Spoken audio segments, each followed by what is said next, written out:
Thank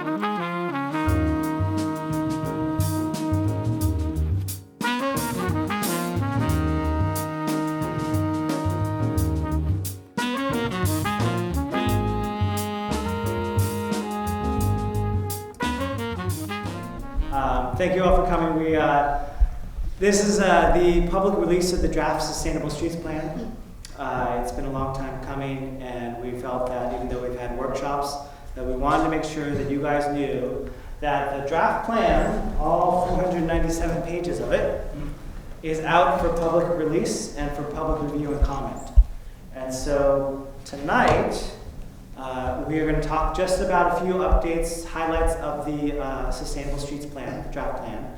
The project background. We have been funded by Caltrans. It's been a 2-year-long effort from February 2013 to February 2015. Thank you, Rick. So they gave us a $300,000 grant. We ourselves put in our own match as required by Caltrans. And the whole project, if you can see, this was the original chart, my Excel chart way back when we applied for the grant. It has something like 27 maybe individual subtasks, and it was very difficult to kind of keep up with. And the Taste and Talk is one of the subtasks, and that was a whole project in itself. So we have, we're coming to the end of the Sustainable Streets Plan. We are about to get into the public review process of the plan, and then in February it officially closes, at least the Caltrans process. So, the Sustainable Streets Plan, has everyone know what it is? Maybe, maybe not. I'll just recap. It's a combination between two major movements in the United States called Complete Streets, which is how we balance the different modes of transportation all within our existing right-of-way. And then Green Streets, which is how do we treat stormwater runoff in our streets to improve water quality before it hits the bay. There's a lot of things that we can do. It's a win-win situation. And the idea is that the Sustainable Streets Plan, as defined, makes up these two major components. And there are major movements in some ways throughout the nation as we move forward. We had a steering committee, just for you guys to let you know. There were certain representatives on the steering committee. We had a lot of internal members. We've also had commissioners and HOA members as well. So the draft Sustainable Streets Plan was released on October 21st. It is downloadable. It's 497 pages. It is downloadable on the Sustainable Streets Plan website. There are also 2 hard copies, one hard copy here at City Hall at the clerk's office and one at the main library. It is, we do have a couple of black and whites as well, but if you guys really want to take a look at it and view it in full color, you can come to the library or to City Hall. You essentially check it out and you can take a look at it and make any kind of notes you want. If you have specific questions, specific chapters, you can also download it directly from the website. Of the 497 pages, which I'm sort of stealing a little bit of Jessica's thunder a little bit, it's 3 main components. One is the plan itself, which is about 60-something pages. It acts like an executive summary, an introduction to the actual plan. Then there's the appendices, which makes about 350 or so pages. So if you have questions about what's in the plan, there's like further detailed, really detailed in the appendix. And then the street design guidelines, which makes up about 100 and something pages, is really meant for the practitioners. The idea is that the plan is more of a policy document, and the design guidelines acts for architects, engineers, streetscape designers, landscape architects, those people who are actually doing work in the public right-of-way. It kind of guides them to, how wide is the sidewalk? What kind of street furniture you should put in? How wide should the lanes be?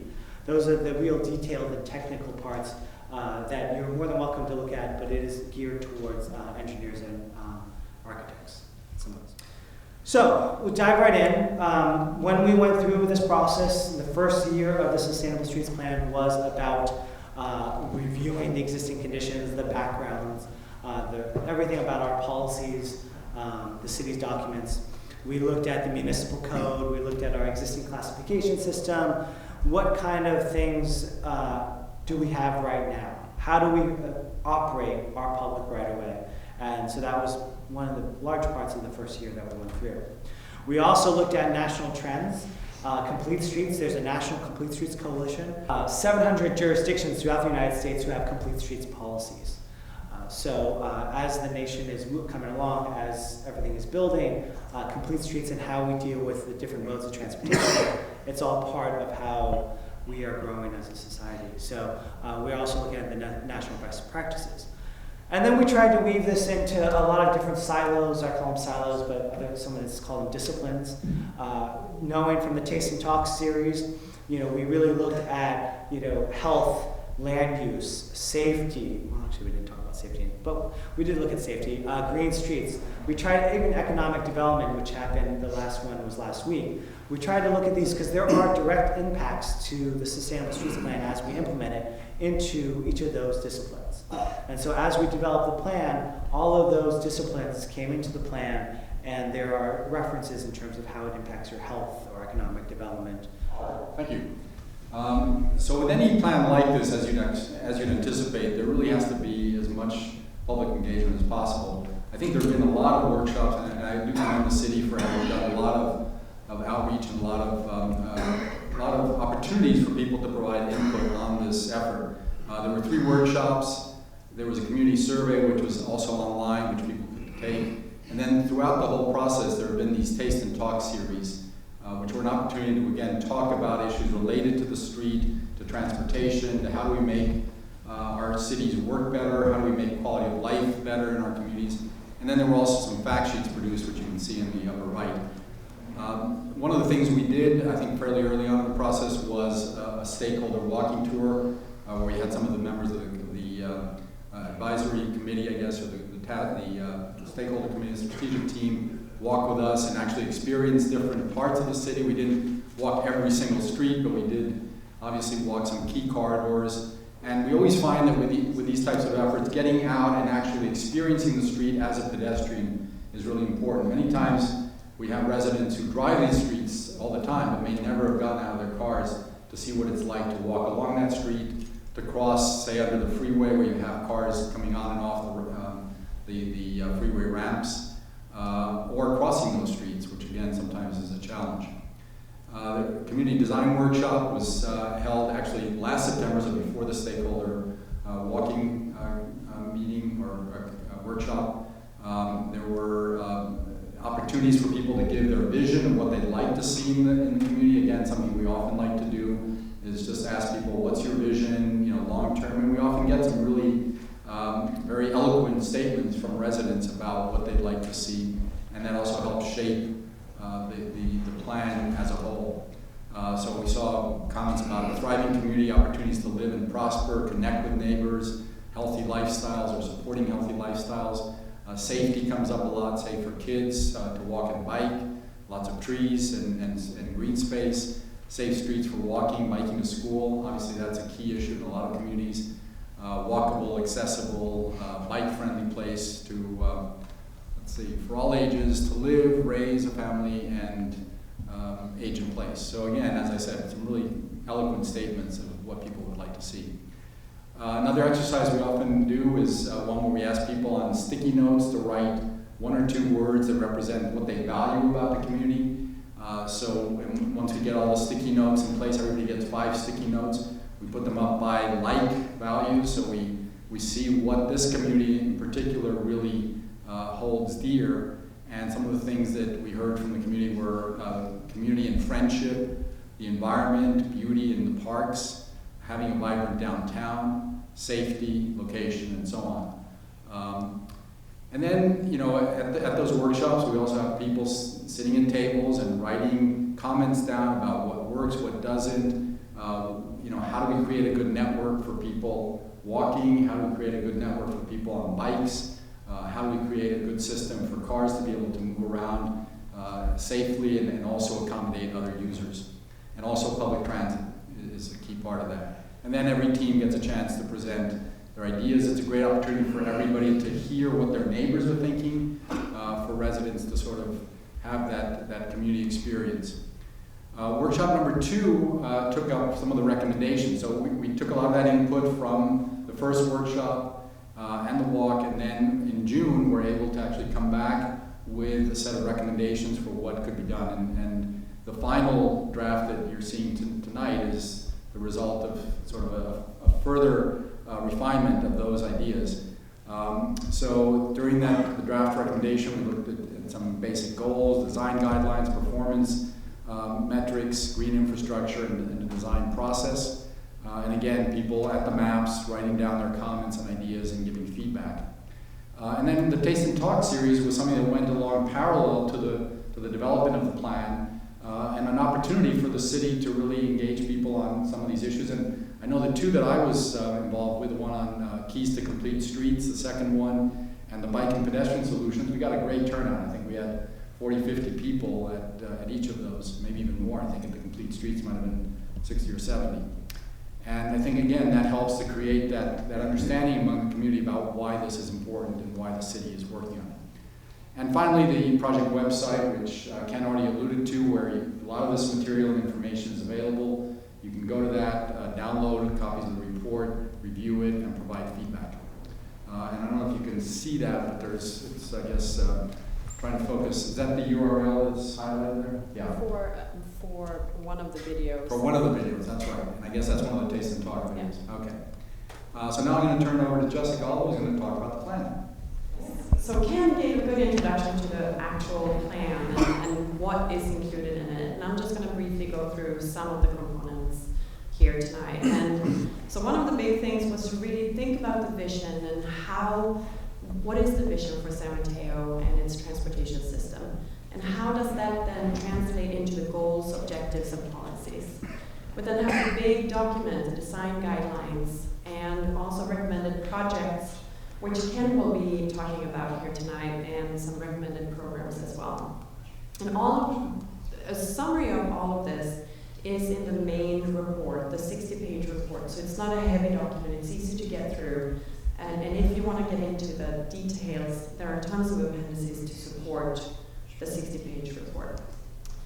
So the vision ended up being quite long. It's longer than this, and I'm just going to read it just because I have a chance to do that. A transportation system that is sustainable, safe, and healthy, and supports a sense of community and active living, where walking, biking, and transit are integral parts of daily life.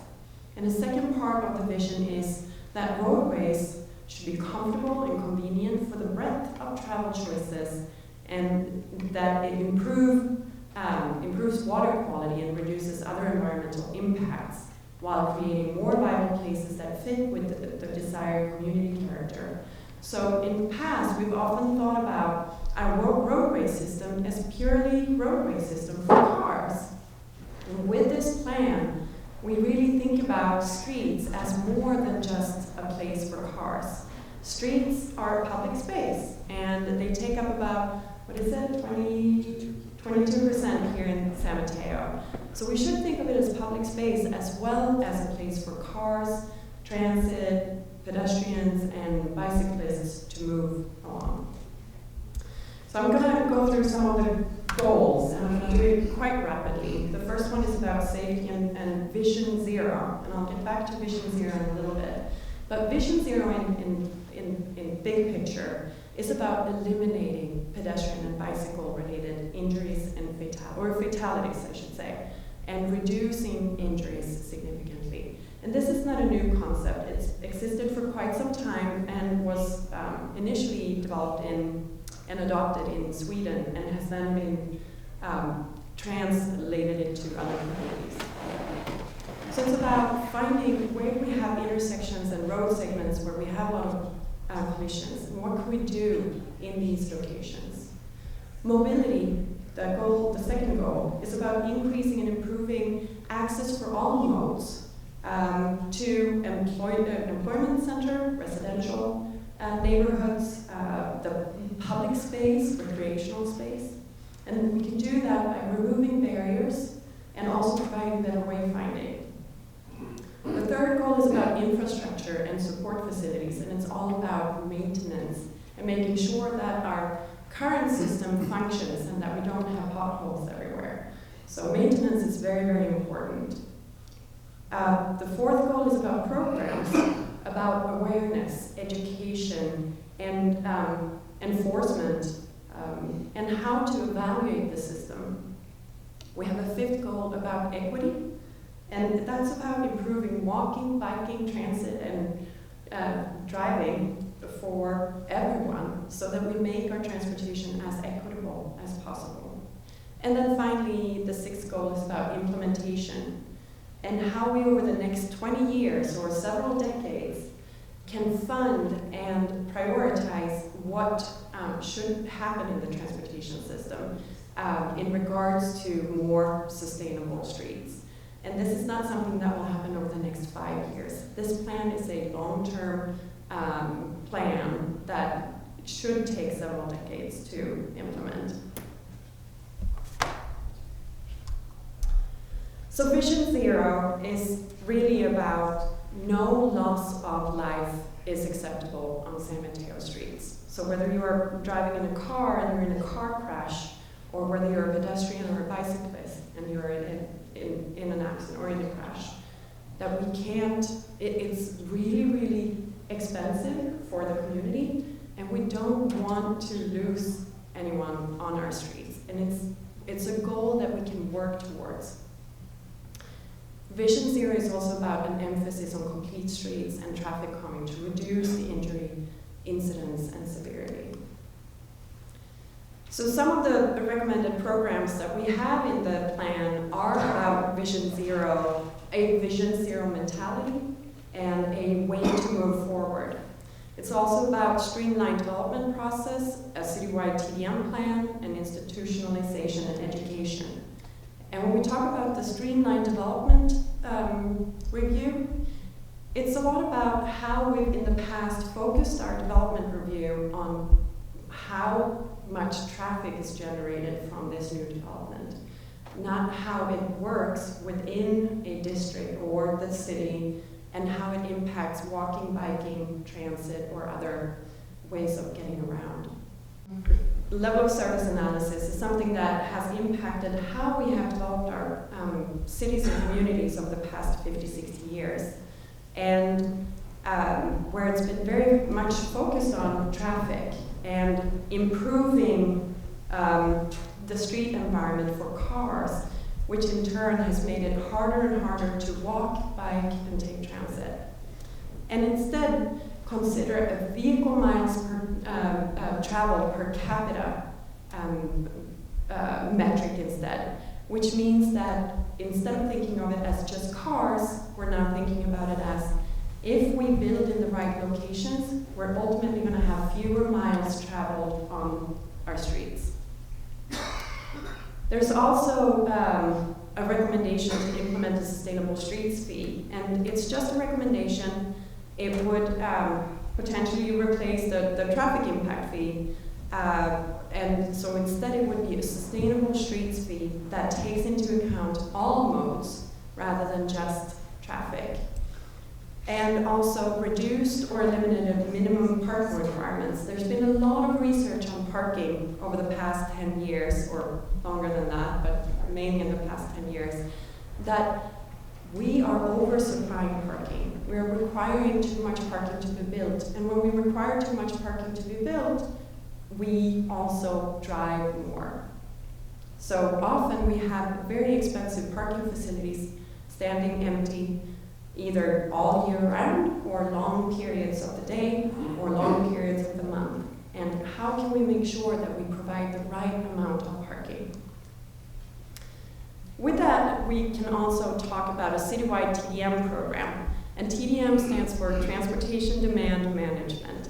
It's a matter of finding ways to reduce the number of trips and the parking demand of a development. TDM programs do reduce vehicle trips and parking demand by promoting the use of a variety of transportation options, and also by shifting travel by mode and by time of day.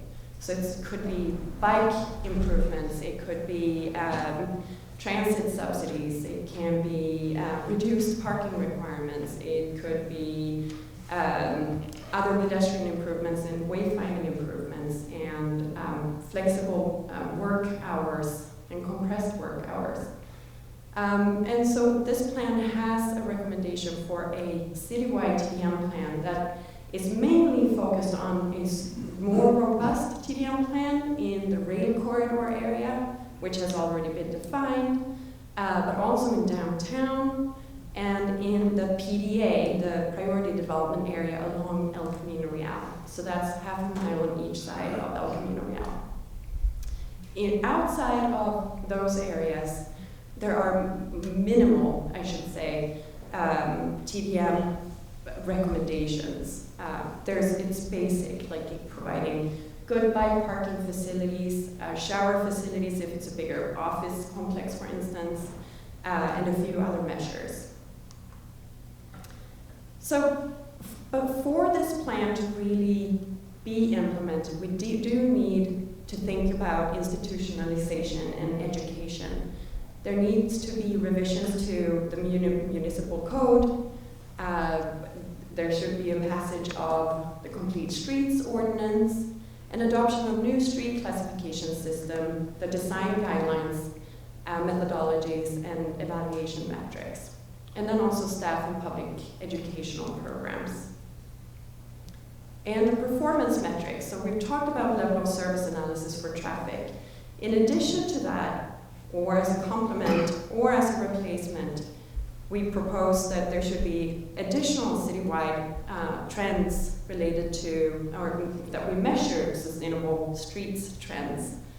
Look at collisions, how many new bike lane miles or bikeway miles are added, what is the tree canopy coverage, what is the stormwater retention, and similar potential metrics.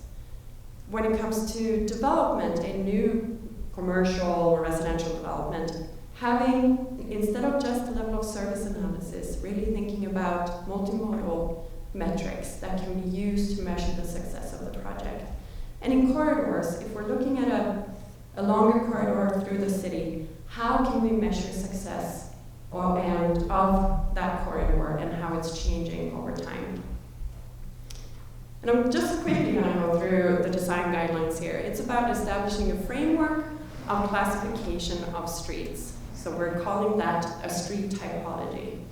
And that means that today we talk about arterials, connectors, and local streets and freeways. In this new street typology network, we're also including the type of land use around the streets and the type of street that we want to have. So whether it's a residential street, do we anticipate a lot of traffic on it? Is it a commercial street? Do we anticipate a lot of transit on it? And so this is a new way of classifying the street while still making sure that it meets the requirements of the state and the federal government.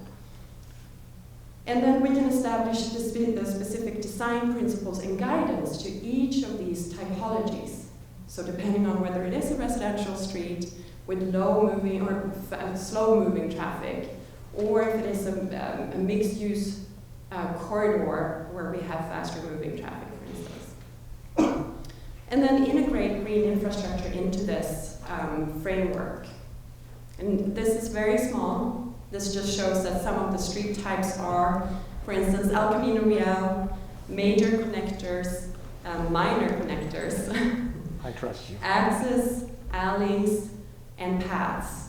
And then we also have different overlays that play into this, that impact how we determine what should happen on a street, such as the pedestrian master plan's greenway network, which is just streets that should be prioritized for pedestrian connections, suggested routes to schools, bicycle priority streets that are coming straight out of the bike master plan, transit streets, freight routes, the Caltrain station areas, downtown San Mateo as its own district, and emergency routes. And just briefly regarding the realms of the street, we can't really see it over in the back here, but if we look at one of the screens behind us here, the realms of the street are divided into the pedestrian realm, where we have where pedestrians walk along the street. We have a flexible zone where we have parking and bike lanes and also street trees and stormwater treatment. And then we have our travel lanes, including medians. And so thinking about what goes into each of these different realms. And then we also have some design principles where pedestrians take priority. And local priorities take priority over regional needs. We need to think about accommodation for all users, not just one type of user. And this doesn't have to be for each single street. We are going to continue having auto priority streets. We are going to continue having pedestrian priority streets, such as alleys in downtown, for instance. And then safety through design. We do need to continue working with design as a way to increase safety or improve safety. Action, observation, and movement or improvement is about using demonstration projects and pilot projects to try things out and see if it works. And if it is something that works for the city, then it can be implemented as a permanent project. And just reinforcing that sustainable streets also include green streets, and that we should design proactively, not reactively. There are green infrastructure examples, and with that, I'm actually going to hand it over to Ken to look at some of the recommended projects. But the reality is that when you think about the Sustainable Streets Plan, it builds off of the pedestrian master plan, the bicycle master plan that were recently adopted. In those two plans, we dove deep into the different modes throughout the city and have projects that were recommended from them that we're actually building. When you go out into the streets, you see new bicycle lanes, you see pedestrian islands, you see the new rectangular rapid flashing beacons throughout the city. Those are some of the types of infrastructure improvements that we're making based off of those two plans. But those two plans looked at just those individual modes. And so when we think about the Sustainable Streets Plan, the idea is it's how do we balance all those modes within the public right-of-way. We're not necessarily saying that the automobile is bad. The idea is that we just want to bring maybe the pedestrians and the bicycles and transit to at least to the table as part of the discussion. The idea that if you look back at how historically how we've run the city is that when we talk about level of service, a lot of it is it's the delay at the intersection, but it's automobile delay, and there's no reference to pedestrians, bicycles. There's some reference to transit, but they're just not at the table. So how do we bring them to the table? And that's how the Sustainable Streets Plan does, but it also brings green streets to the table as well, because there's a major win-win if we can actually treat some of the stormwater before it hits the bay.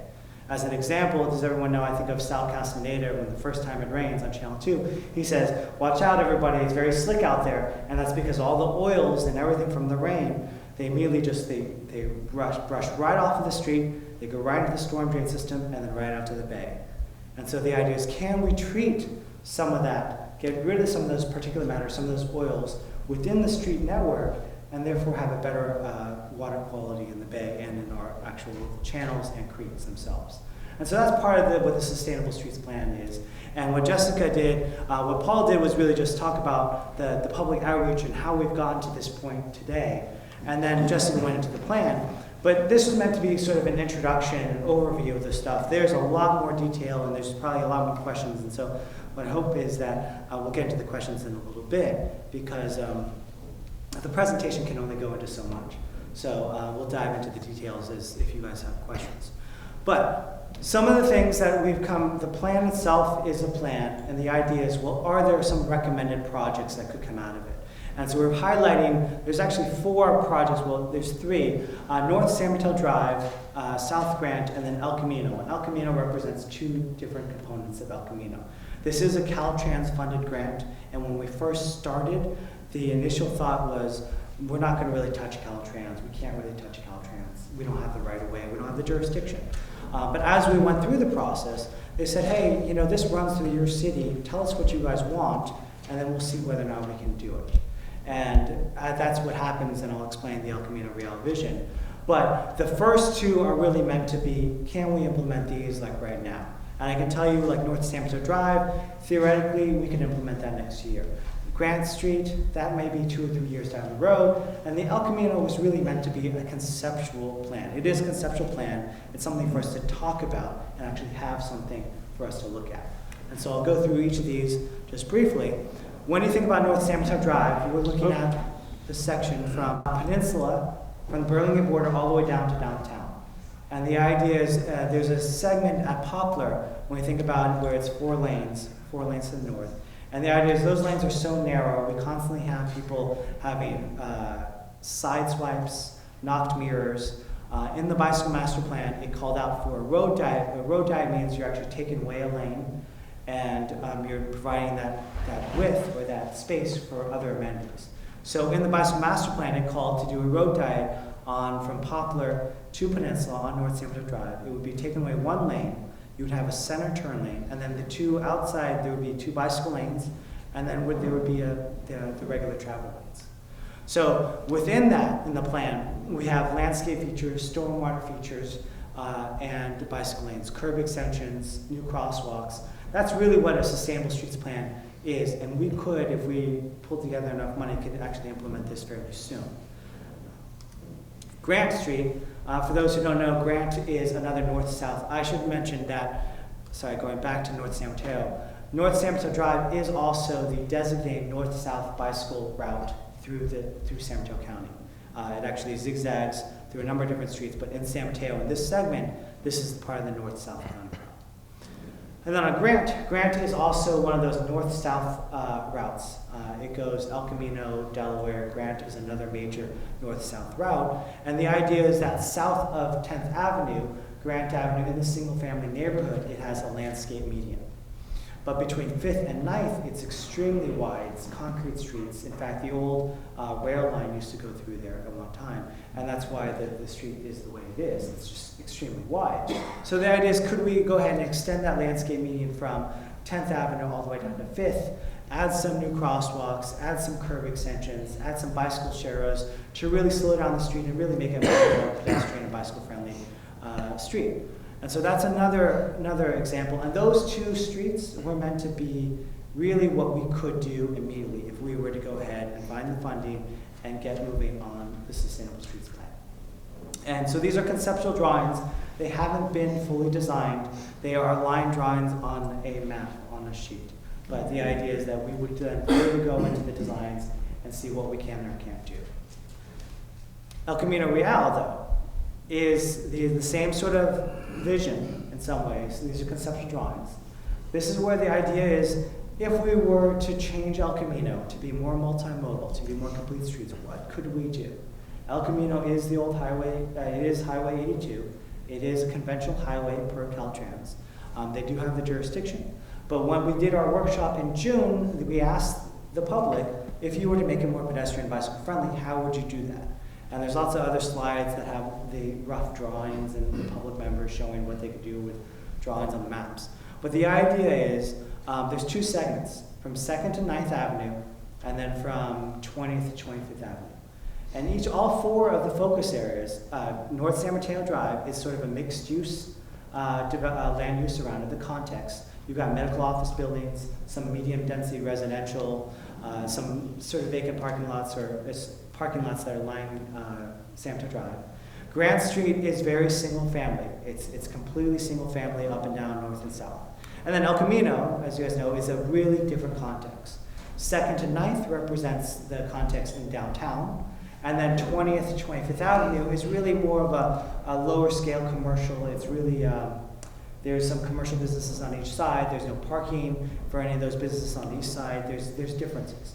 And the idea is when we looked at the focus areas, we really wanted to see, well, what could we do in those different contexts?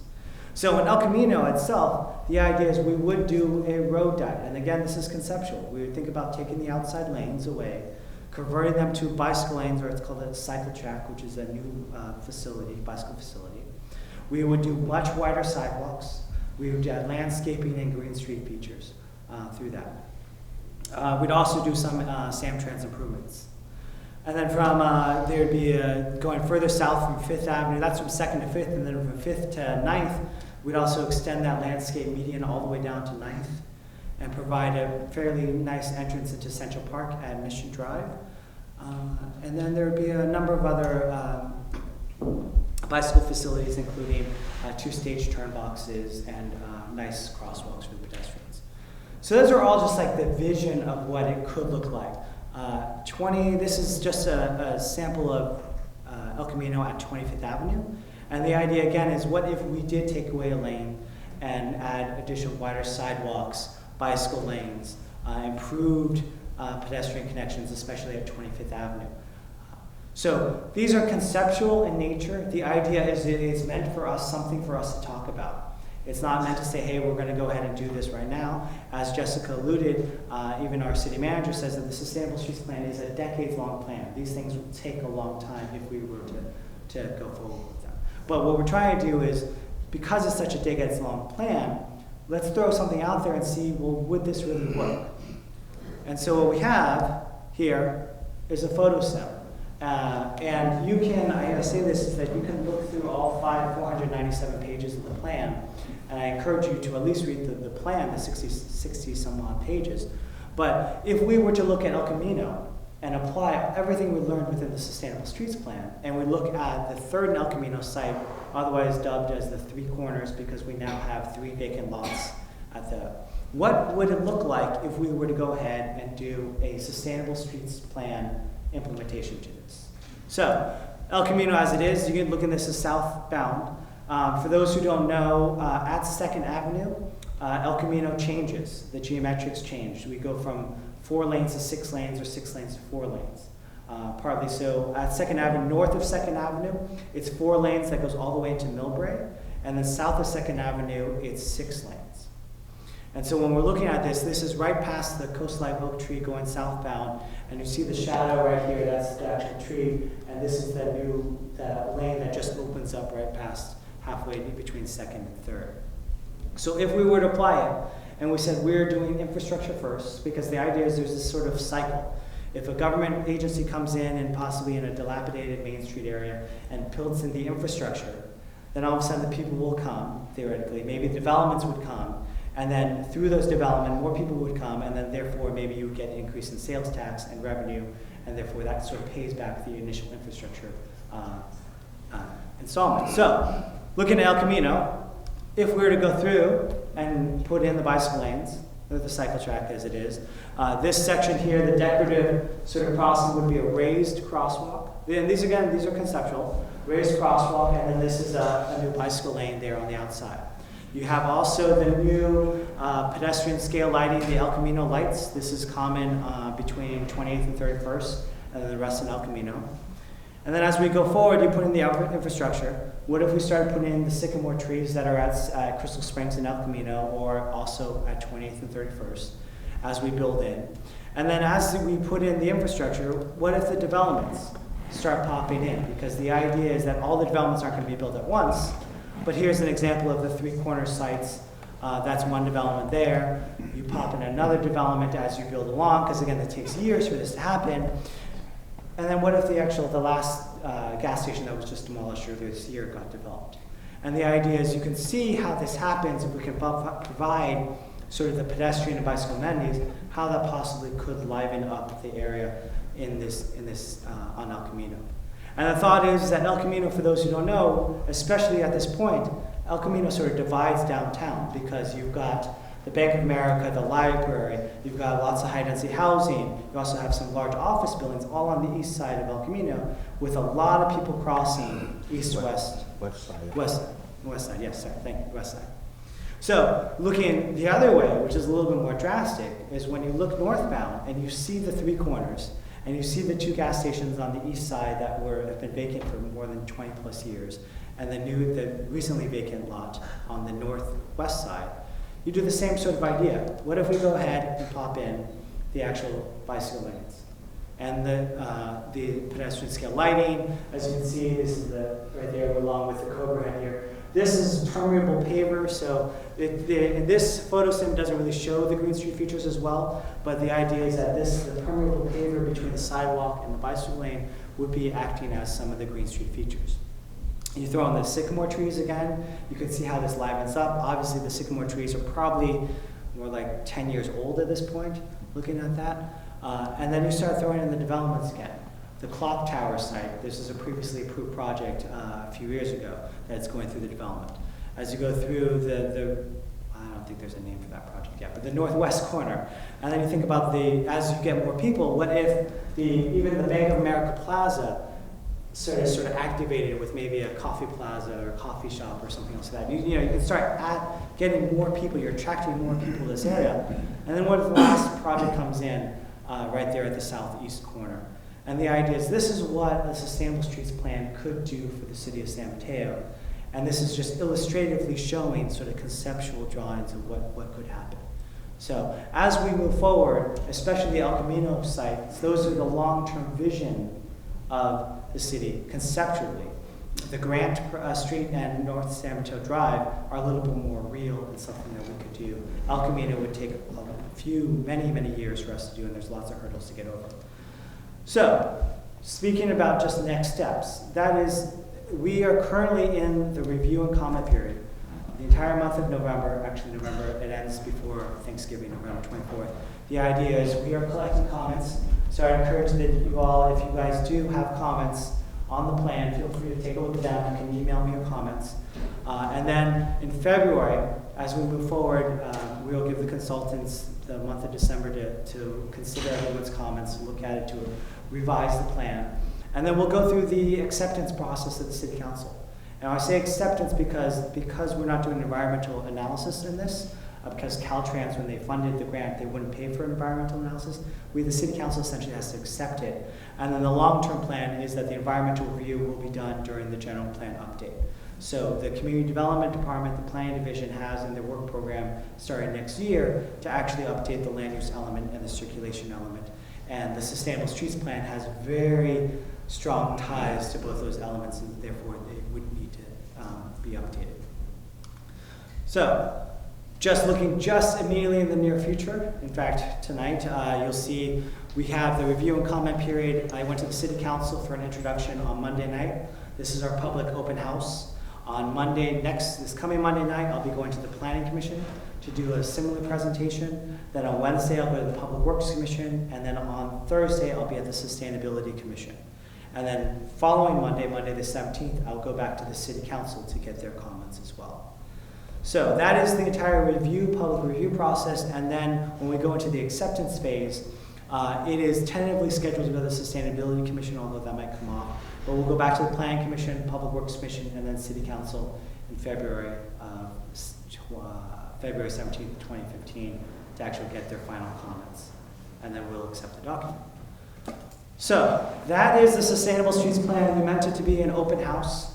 Feel free we can ask questions now, we can field questions, but you're more than happy to come up, take a look at the plans, and we can go from there. So.